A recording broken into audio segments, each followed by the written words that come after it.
And his opponent across the ring, fighting out of the red corner. He wears gold and black. He's scaled at a ready 244 pounds. Tonight, this 2016 Olympian who took bronze in 2015 at the Worlds in Qatar makes his much anticipated professional debut. Fighting out of Miami, Florida by way of Uzbekistan. Ladies and gentlemen, introducing Bakhodir Jalolov. Jalolov.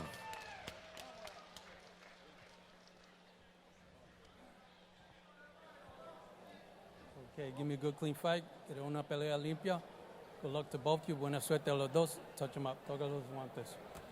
Bakhodir Jalolov and Hugo Trujillo. Jalolov making his highly anticipated professional debut, trained under the guidance of Pedro Diaz. Jalolov, a 2016 Olympian who lost to eventual silver medalist Joe Joyce. Taking on Trujillo, who is coming off a 13-month layoff, as you see that Jalolov is a southpaw. And Jalolov, we've seen a lot of good young fighters on Broadway boxing over the years. Jalolov, about a little less than a year ago, was rated the #1 amateur super heavyweight in the world.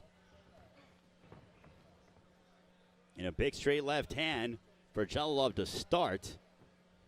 Well, he looks the part, and training with Pedro Diaz, that says a lot, as Pedro Diaz has done a lot for many fighters. Miguel Cotto, Ivan Baranchyk. I mean, Baranchyk has looked sensational being under the guidance of Pedro Diaz. So looking to see this partnership between Diaz and Jalolov.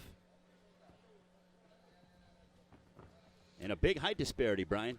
Yeah, and I'll be looking for Jalolov to stay on the outside and to work that right hook. I think the right hook is going to be the key for him in this fight. Hugo Trujillo just needs to get close, you know, keep your defense tight, get close, and just try to work, set a fast pace. Trujillo throwing punches from way outside. From Mexico City. Yeah, pretty much. You know, you look at his record, he's undefeated. Obviously, physically, he doesn't look very intimidating. But he has a win over a fighter who was 11-0 now. I don't know who those 11 victims were, but nonetheless, that's something. Well, guys, I think it's fair to say that he probably will not be testing positive for what Canelo tested positive for, that being Hugo Trujillo. So I think it's just fair to go out on a limb. And, you know, me and Steve both spoke with him and his team yesterday about, you know, realistically getting quality sparring. And they said, no, you know, being honest, there's no quality sparring. He has sparred 80-somewhat rounds, is what he said, right, Steve? Yeah, that's a lot. Yeah, we were thinking 20, 25. Yeah. He said 80, but he said, you know, but not quality rounds. Big straight left hand. A sweeping left hook there by Jalolov. Well, what you look for in a fight like this, especially early, does Trujillo still think at this point that he has a chance to win? Now, he's sort of trying to come forward a little bit. He was on the ropes a little bit a couple of seconds ago. That's not a good thing, obviously. But Brian pointed it out. If he has any chance of winning, he has to take away some of that reach advantage of the big. Yeah, just get close and work. Yeah, exactly. And Trujillo was kind of trying to somewhat do that Mike Tyson sort of bend at the knees, go left and right, and then come upstairs. And a big straight left hand backing up Trujillo is Jalolov. He actually took that punch very well. That left landed solid. He took it well. Well, no matter if you beat whoever it is that's placed in front of you, it reminds me of one of your buddies, Brian Adams, when it comes to height and, you know, physical Vlad? stature. Exactly. Who I just saw 2 weeks ago. Yes, I was over in Berlin. Is he enjoying retirement? He's loving it. There you go. He's loving it. Oh, at the performances he put on, and most notably that epic matchup against Anthony Joshua. But right now, Jalolov is trying to one day carve out a championship lineage in his own right, like Vladimir Klitschko did. As Trujillo says, he was holding behind the head. But Jalolov is looking to size up Trujillo and connect with that straight left hand. Well, the problem is, you know, at 6'7", and Trujillo, he told us he was 6'3", 6'2", and he's looking at me dead in the eyes talking about he's 6'2". So I say, you're not no 6'2". No. but the problem is, I don't know if he's not capable of it. He's just not doing it yet. But you got to get close. You have to take the height away. I mean, I understand there's a danger zone while you do that, but if that's your only chance of winning, you have to attempt it. A sharp, straight left hand that connected for Jalolov, and now Trujillo's hurt. Trujillo goes down to the canvas for the first time in the fight. He got up too soon, I think. Sometimes the machismo can be to his detriment. Well, Steve will tell you, I've said it several times, at a point it's not tough, it's stupid. And now Jalolov teeing off on Trujillo, straight lefts and hooks. He's doing a good job trying to bob and weave and get away from those shots. Another sledgehammer straight left hand that connected for Jalolov. What you see from Jalolov is not unusual for a southpaw. The power is in the left hand. I don't see a lot of power in the right hook.